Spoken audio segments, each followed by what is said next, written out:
یا پھر یہ گھر. تو یہ جو پیسہ لینے گھر کا خرچ چلانے کے لیے، جیسے آپ نے کہا کہ کیا پکے گا اور کیا کا، صرف اسی کے لیے یا کچھ اور بھی اس سے کرتے ہیں؟ نہیں، اس کا اب چونکہ انہوں نے اس کو گرو کرنا تھا تو اس سے انہوں نے گرامین بینک باقاعدہ ان کو گائیڈنس بھی دیتا تھا کہ آپ اس کو مرغبانی میں لگائیے، 1 بکری خریدیے، 1 سے 2 بکریاں ہوں گی، پھر وہ اس کے بچے ہوں گے.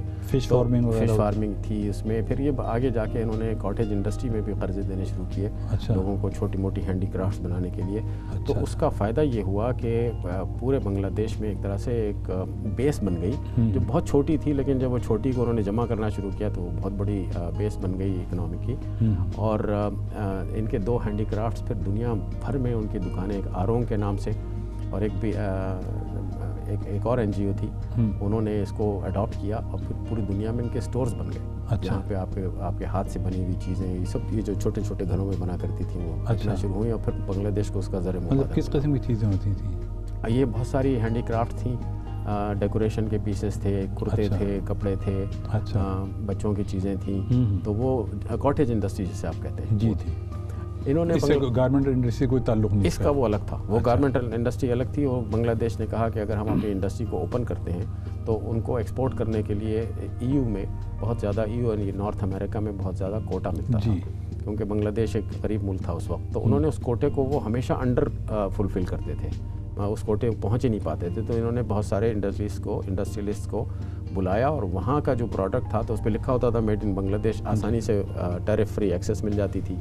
تو وہ انہوں نے وہاں سے پیسہ کمایا. تو اب گارمنٹ انڈسٹری ان کی بہت بڑی ہے، بہت بڑی. اور پھر اس کے بعد انہوں نے یہ کیا کہ اپنے NGO سیکٹر کو اسٹرانگ کیا. تو جتنی اس کے اندر جو خیراتی کام ہے وہ NGOs کو انہوں نے دیا اور بنگلہ دیش کے NGO سیکٹر بہت مضبوط ہے آج. اچھا، تو یہ تو آپ نے بات کی کچھ جغرافیہ کی اور معاشیات کی وہاں کی. یہ مجھے بتائیں تعلیم میں ان کا کیا؟ تعلیم میں ایک طرف تو وہ مار کھا گئے اس لیے کہ ان کا نیشنلزم اتنا زیادہ تھا کہ وہ بنگلہ زبان کو چھوڑنا نہیں چاہتے تھے. اچھا. تو شروع کی جو پہلی جنریشن ہے جس نے 70 میں 80 میں جنہوں نے آنکھ کھولی اور وہ پڑھے بڑھے، وہ سب کا سب ان کی تعلیم بنگلہ میں ہوئی. لیکن تعلیم کو انہوں نے اس طرح سے پھیلایا کہ ورلڈ فوڈ پروگرام سے انہوں نے ایک معاہدہ کیا کہ ہم غریب والدین کو یہ ترغیب دینے کے لیے کہ وہ اپنے بچوں کو بجائے اس کے کہ سائیکل کی دکانوں پہ پنکچر لگانے کے لیے بھیجیں یا کسی بھٹی میں بھیجیں، انہوں نے کہا کہ آپ ان بچوں کو پرائمری اسکول بھیجیے، ہائی اسکول بھیجیے، اور ہم فی بچہ جتنا بچے آپ اس کو بھیج رہے ہیں اور آپ کا لاس ہو رہا ہے جو اکنامیکلی وہ ادروائز کما کے لاتے تھے، ہم آپ کو فوڈ فار ایجوکیشن کمپنسیشن کے طور پہ، تو فوڈ فار ایجوکیشن کے طور پر انہیں باقاعدہ رائس اور دالیں ان کو وہاں پر اس بچے کی تعلیم کی وجہ سے ملا کرتی تھی. اچھا. اور بچے کو بھی نیوٹریشس فوڈ دیا جاتا تھا. ایک انہوں نے بسکٹ نکالے ہیں ورلڈ فوڈ پروگرام میں کہ وہ نیوٹریشن کی ساری جو ریکوائرمنٹ ہے بچے کی وہ 2 بسکٹوں میں پوری ہو جاتی ہے. تو اسکول میں دوپہر میں وہ اس کو لنچ کے طور پر دیا جاتا تھا. تو اس سے یہ ہوا بے شمار بچے جو ہے پڑھ لکھ گئے. اور اب جا کے خیر انہوں نے انگریزی بھی اب اڈاپٹ کر لی ہے، اب انگریزی میں بھی آ گئے ہیں. لیکن شروع کی 2 جنریشنز بنگلہ میں رہیں محدود، لیکن ان کے ہاں یہ اس قسم کی جو انیشیٹوز تھے اس سے تعلیم بہت آگے نکل گئی. اچھا، آپ نے ذکر کیا کہ ان کو فوڈ فار ایجوکیشن کھانے میں آپ نے ذکر کیا چاول اور دال، تو کیا یہی ان کی خوراک ہے؟ جی ویسے تو انہوں نے انڈیا پاکستان کے کافی فوڈ اڈاپٹ کیے ہوئے ہیں، لیکن اسٹیپل فوڈ ان کا رائس اور دال ہے. اچھا. اور اس کے ساتھ وہ آف کورس کیونکہ ساحل لگتا ہے ان کے ملک کو، تو بہت ساری اقسام ہیں جو مچھلی کی، جیسے دریا اور جھیل بہت ساری ہیں، بہت ساری دریا جھیلیں. سرما مچھلی ان کی بہت مشہور ہے. جی جی. اور اس کے بعد ایک وہ چھوٹی مچھلی ہے جس کو وہ چنگڑی کہتے ہیں. اچھا. چنگڑی کا مطلب چھوٹا ہی ہو. اچھا. اس کو بڑے شوق سے وہ بناتے ہیں. اور بلکہ میں حیران ہوا یہاں آنے کے بعد کہ یہاں پر جو پیزا وغیرہ میں آپ کو اینچوویز ملتی ہیں وہ تقریباً وہی چھوٹی مچھلی ہے جو یہاں پہ باقاعدہ ڈیلیکیسی ہے، اور وہاں پر وہ عام کھاجا ہے لوگوں کو. تو مچھلی تازہ کھائی جاتی ہے؟ سوکھی مچھلی بھی استعمال ہر طرح سے تازہ مچھلی ہے، سوکھی مچھلی ہے، انواع اقسام کے اس میں پکوان کے طریقے ہیں. لیکن وہ غریب آدمی کے پاس چونکہ فریج وغیرہ نہیں ہوا کرتا تو وہ پھر یہ اس کو سکھا لیتے ہیں. اچھی خاصی گرمی بھی پڑتی ہے تو وہ سوکھ جاتی ہے. تو خشک مچھلی کا استعمال کافی زیادہ ہے، بلکہ اس میں نمک لگا کے وہ تھوڑی سی، جیسے آپ ابھی بھی دیکھیں گے سری لنکا وغیرہ میں آپ کو اس طرح کی مچھلی ملتی ہے. جی جی. تو وہ نمکین خشک مچھلی بھی وہاں چلتی ہے، ویسے خشک مچھلی چلتی ہے اور تازہ بھی چلتی ہے. تو یہ تو ہو گئی ان کی خوراک میں. تو پھلوں اور سبزیوں کے بارے میں کیا سلسلہ ہے؟ جی ان کے ہاں کافی اچھی وہ ہیں، کچھ ایسے پھل ہیں جو ہم مانوس ہیں، کچھ ہم مانوس نہیں ہیں، جیسے کہ انناس ان کے ہاں بڑا اچھا ہوتا ہے، اگرچہ کہ بنگلہ دیش کا انناس اتنا اچھا نہیں ہوتا جتنا کہ سری لنکا کا ہوتا ہے، لیکن بنگلہ دیش کے پاس انناس بھی ہے۔ پان ہوتا ہے اور اس میں کئی قسمیں ہیں، جو راجشاہی میں پان ہوتا ہے اس کو راجشاہی پان کہتے ہیں، پھر ایک بنگلہ پان ہے۔ سانچی پان وہاں اتنا نہیں ہوتا، یہ پاکستان میں جو سانچی پان کے نام سے جانا جاتا ہے وہاں اتنا نہیں ہوتا، وہاں آپ کو بنگلہ ہی ملتا ہے۔ اچھا، بنگلہ پان ذرا بڑا ہوتا ہے اور تھوڑا سا کسیلا ہوتا ہے۔ جی جی، تو وہ ہے۔ پھر اس کے بعد ان کے یہاں ایک بہت بڑا ایک فروٹ ہے جو پوری فیملی کے لیے کافی ہوتا ہے۔ تربوز؟ نہیں، وہ تربوز کی طرز کا ایک اس میں کانٹے لگے جیسے ہوتا ہے، وہ ہے کٹہل۔ کٹہل کی بات کریں؟ جی جی، جیک فروٹ سے انگریزی میں کہتے ہیں، اور کٹہل ہے۔ اس کی خوبی یہ ہے کہ ملیشیا میں جو یہ پھل ہے یہ چھوٹا ہوتا ہے، اس کو دوریان کہتے ہیں۔ یہاں کا بنگلہ دیش کا کٹہل ہوتا ہے، آپ کو ملے گا یہاں لندن میں بھی، آپ کو ایسٹ لندن کی کچھ بنگلہ دیش کی دکانوں میں مل جائے گا۔ اس کی خوبی یہ ہے کہ اگر صحیح گرمی پڑ رہی ہو اور کٹہل پکا ہوا ہو تو پورے محلے کو پتہ لگ جاتا ہے کہ یہاں کٹہل ہے، اتنی اس کی بہت تیز اور بھینی خوشبو ہوتی ہے۔ پھر ان کے یہاں سبزیوں میں ایک چھوٹی سبزی ہے جس کو پوٹل کہتے ہیں، اچھا، اور اس کا بڑا اچھا ساگ بنتا ہے۔ پھر کئی طرح کے ان کے وہ ہیں اپنے ساگ ہیں خود۔ پھر ایک ان کے ہاں ایک چھوٹا سا پیلے رنگ کا گول سا، میں اس کا نام بھول رہا ہوں، وہ ایک ایسا فروٹ ہوتا ہے جس کو ابال کے اس میں سے اس کا جوس نکالتے ہیں، اچھا، اور وہ پھر ٹھنڈا کر کے پیتے ہیں، وہ پیٹ کے لیے بہت مفید ہے۔ ایک بات میں آپ سے پوچھوں کہ اتنی چیزیں آپ کو کیسے معلوم کہ آپ کا وہاں جانا بہت ہوا یا وہاں رہے؟ میں وہاں رہا، میں وہاں کوئی تقریباً 3 سال رہا۔ اچھا، میں کوشش کی کہ میں وہاں کی زبان بھی سیکھوں، تو اس لیے مجھے بہت ساری چیزوں کا نہ صرف علم ہوا بلکہ ادراک اس طرح سے ہوا کہ میں انٹرسٹڈ تھا۔ مثال کے طور پہ ڈھاکہ میں رہتا تھا، اب تو خیر ڈھاکہ بہت بڑا ہو گیا ہے، اس میں کئی بستیاں بن گئی ہیں، پہلے صرف موتی جھیل ہوا کرتا تھا، جی جی، لیکن اب وہاں بنانی کے نام سے ایک بہت بڑا ایک منی شہر آباد ہے، پھر ایک گلشن ہے، پھر گلشن کے ساتھ ایک باری دھرا ہے جہاں پہ امیر لوگ رہا کرتے تھے، ایمبیسیز ہوا کرتی تھیں۔ باری دھرا کے بعد اب میں نے سنا ہے کہ وہاں بوشن دھرا بن گیا ہے، اچھا، اور ایئرپورٹ سے اگر تھوڑی دور آپ جائیں تو وہاں پر ایک ٹنگی پاڑا ہے جس کی خاص مشہوری یہ ہے کہ ٹنگی میں سال میں ایک دفعہ بسوا اجتماع ہوتا ہے جو تبلیغی جماعت کا بہت بڑا نیشنل اجتماع ہے۔ جی، جس کے بارے میں سنا ہے کہ حج کے بعد تقریباً سب سے بڑا مسلمانوں کا اجتماع کہا جاتا ہے۔ میں نے بھی یہی سنا ہے کہ اتنا بڑا اجتماع ہے، باقی ایک دفعہ مجھے جانا بھی۔ تصویریں دیکھی ٹرینس کی کہ اس پہ لدے پھندے لوگ، جی بہت دور دور سے بنگلہ دیش کے کونے کونے سے وہاں پر وہ تبلیغی جماعت میں اس اجتماع میں شرکت کے لیے لوگ آتے ہیں۔ ایک طرح سے بڑا پکنک کا سماں ہوتا ہے کہ لوگ اپنا کھانا وانا ساتھ لے کے آ رہے ہیں، بوریے بستر بھی ہیں، اور جیسے آپ نے کہا کہ وہ بالکل اوور کراؤڈڈ ہوتی ہیں، ٹرینیں اوپر بھی چڑھے ہوتے ہیں، تو یہ ایک چیز دیکھی۔ دوسری چیز میں نے وہاں دیکھی کہ وہاں ایک ہے امام ٹریننگ اکیڈمی، اس میں ہر شخص جو امام کی مطلب ہے کہ جو دینی تعلیم حاصل کر لیتا ہے، فاضل ہو جاتا ہے، عالم فاضل، تو وہ اس کے بعد اس ٹریننگ اکیڈمی میں 3 سے 6 مہینے کے درمیان میں ایک ان کا کورس ہے وہ کرتا ہے، وہ ریزیڈینشل کورس ہے۔ اچھا، وہاں پہ اس کو ڈسپلن کرنے کے لیے ہاں اس کو پوری طرح سے ایک طرح سے لوکل لیڈر کے طور پہ اس کو تیار کیا جاتا ہے کہ آپ ایک لوکل لیڈر ہیں، آپ لوگوں سے بات کریں گے، آپ کے پیچھے 200-500 آدمی آپ کو تقلید کریں گے، تو آپ نے کیا باتیں کرنی ہیں، کس طرح سے آپ نے ان سے ڈیل کرنا ہے۔ پھر نہ صرف یہ کہ ایک میں نے اچھی چیز دیکھی کہ اسی ٹریننگ کے دوران میں اس امام کو ایک سکل بھی سکھائی جاتی ہے کہ وہ صرف چندے کی بنیاد پہ اپنا مستقبل نہ قائم کرے، بلکہ ایک سکل ڈیولپ کر لے، کہ چاہے مرغبانی کی سکل ڈیولپ کر لے یا فش گرو کرنے کی، اس کو فش فارمنگ کی سکل ڈیولپ کر لے، یا بکری پالنے کی کر لے، تو اس کو کوئی نہ کوئی ایسا ہنر بھی سکھاتے ہیں اس امام ٹریننگ اکیڈمی میں کہ وہ مذہبی اپنے فرائض انجام دینے کے بعد جس کو اس کو معاوضہ ملتا ہے، بالکل وہ ڈیپینڈ نہیں کرتا کہ آپ چندہ دیں گے تب اس کا کام بنے گا، اس کی اپنی اسکل ساتھ چل رہی ہوتی ہے۔ تو میں نے دیکھا کہ پورے ملک میں اس طرح کا جو انہوں نے پھیلایا ہے،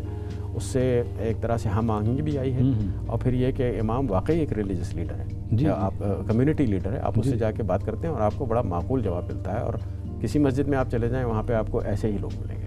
مسجد کی آپ نے بات کی تو بڑی مشہور مسجد کوئی وہاں کی کوئی بیت المکرم کے ذکر تو نہیں کر رہے آپ؟ جی ہاں، کیونکہ اس کا ذکر بہت سنا ہے۔ ہاں، جو پرانی جنریشن ہے ہماری آپ کی طرح کی، اس کو بیت المکرم کا بالکل یاد ہے منظر۔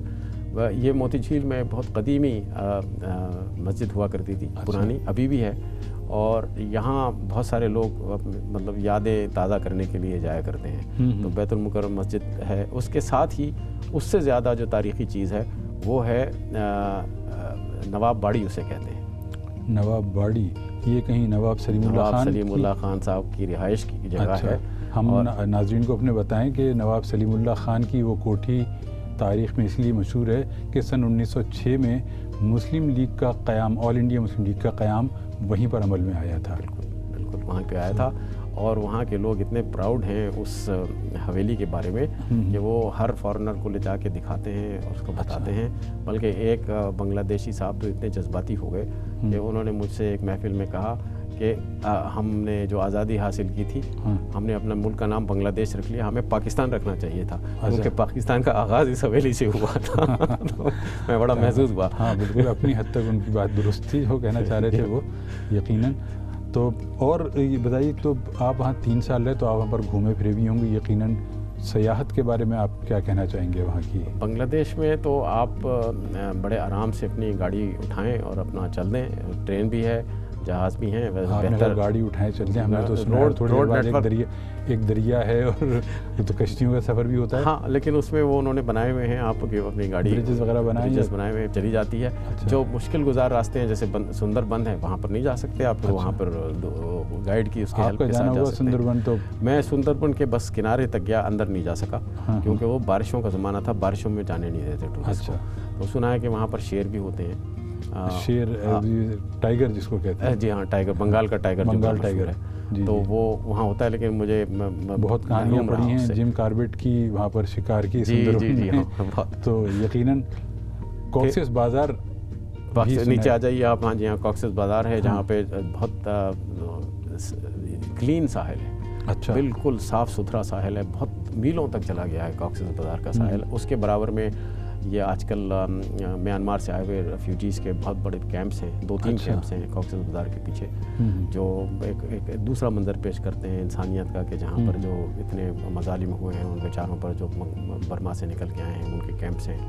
پیچھے آ جائیے تو آپ کو چیٹاگانگ ہل ٹریکس ملتا ہے جس میں ایک زمانے میں بدھسٹ بہت رہا کرتے تھے اور وہ بالکل اس کی ٹوپوگرافی بنگلہ دیش کے جو اس کا ساحلی علاقہ ہے جس طرح سے پانی ہے اس سے مختلف ہے. وہ ایک پہاڑی علاقہ ہے، خوبصورت ہے وہ اپنا. پھر آپ اس میں آ جائیے مختلف شہروں میں.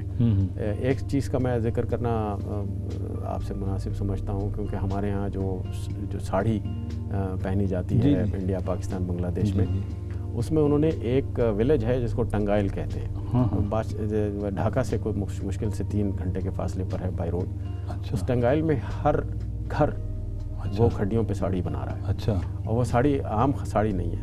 اچھا، بلکہ وہ اس میں 2 طرح کی ہیں. ایک کا نام ہے کانجی ورم ساڑی. یہ 2 مختلف میرے خیال میں وہ اس کے کام کے نام ہیں.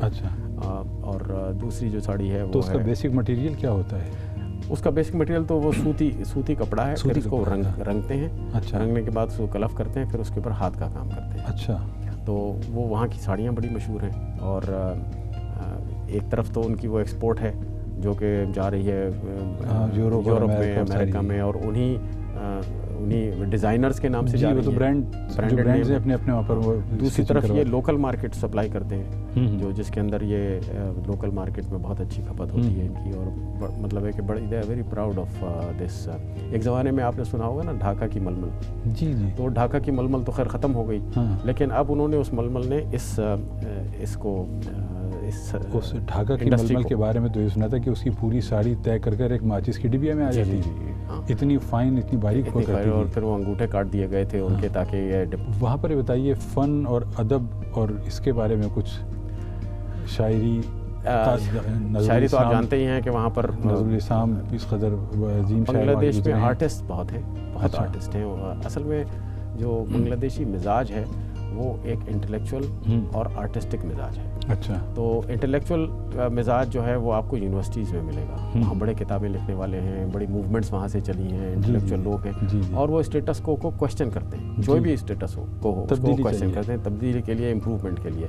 دوسرا ہے جس میں آپ کی موسیقی آ جاتی ہے. موسیقی ہے، گانے وہاں پر سنا ہے کہ ہر گھر میں سکھائی ہر گھر میں ہے اور وہ اس کو ایک ان کے کلچر کا حصہ ہے. بلکہ بندیا بھی آپ دیکھیں گے کئی بچیوں کے سر ماتھے پہ بندیاں لگی ہوتی ہیں، وہ بھی ان کے کلچر کا حصہ ہے. ویسے لوگ بہت مذہبی ہیں اور جو نہیں ہے پھر وہ نہیں ہے. تو بنگلہ دیش میں نے ایک چیز دیکھی کہ وہاں پر شب برات بھی منائی جاتی ہے, آپ کے رمضان بھی بڑے جوش و خروش سے ہوتے ہیں, تراویح بھی ہوتی ہیں, نیو ایئر بھی منایا جاتا ہے.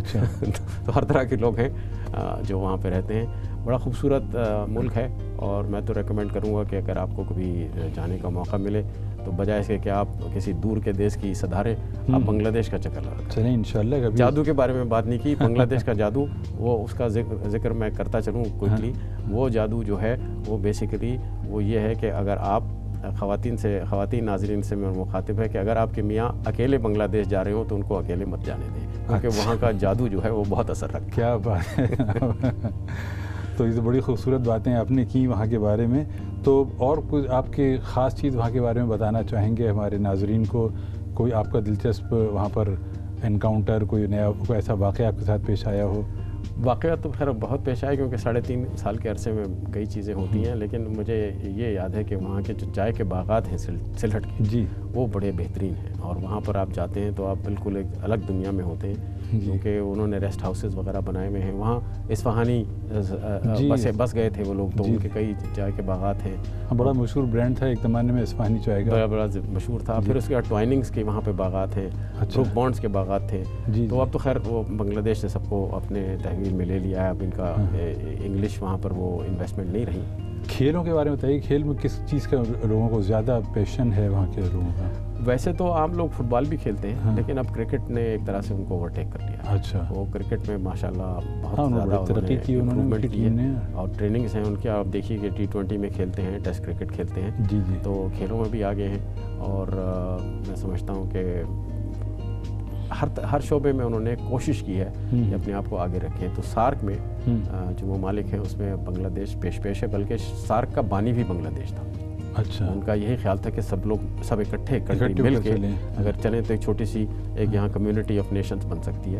ایک ڈریم ہے, یونین ہے اس قسم کی. جی, ایک ڈریم ہے, لیکن وہ خواب جو ہے جو شرمندہ تعبیر نہ ہو سکا, جس کی بہت ساری وجوہات ہیں جس سے ہمارے ناظرین بخوبی واقف ہیں. امید تو ہم رکھ سکتے ہیں. ہاں, امید ہے کہ کبھی ہو سکتا ہے کہ چل پڑے, حالات بدلیں اور سب پھر ایک جگہ جمع ہو کر ایک ساتھ ترقی کی راہ پر چلیں, اور اپنے ملک کے باسیوں کے لیے ایسے خواب دیکھیں جو کہ شرمندہ تعبیر ہوں, تو ہر شخص کے لیے خوشحالی ان کے نصیب میں ہے. خوبصورت بات. بالکل, آپ نے بہت اچھی بات کہی, اور دل تو چاہ رہا ہے کہ آپ سے بھی بات چیت اس موضوع پر ہوتی رہے, کیونکہ بہت سارے ایسی چیزیں ہیں جو کہ ڈسکس کرنے والی ہیں, لیکن وقت کا دامن جو ہے وہ بہت تنگ ہے, اور اب ہمیں ایسا لگ رہا ہے کہ ہم اپنے پروگرام کے اختتام کی طرف بڑھ رہے ہیں. کچھ چیزیں تشنگی کے لیے بھی چھوڑ دینی چاہیے, تاکہ ناظرین پھر جا کے دیکھیں اور پرکھیں کہ واقعی ایسی چیز ہے کہ نہیں. آپ نے بالکل صحیح کہا.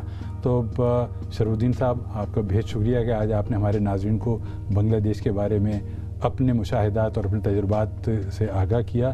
انشاءاللہ آئندہ ہفتے ہم پھر کسی نئے ملک کے بارے میں معلومات اور مشاہدات اور تجربات لے کر آپ کی خدمت میں حاضر ہوں گے. مجھے اور شرف الدین صاحب کو اجازت دیجیے. خدا حافظ.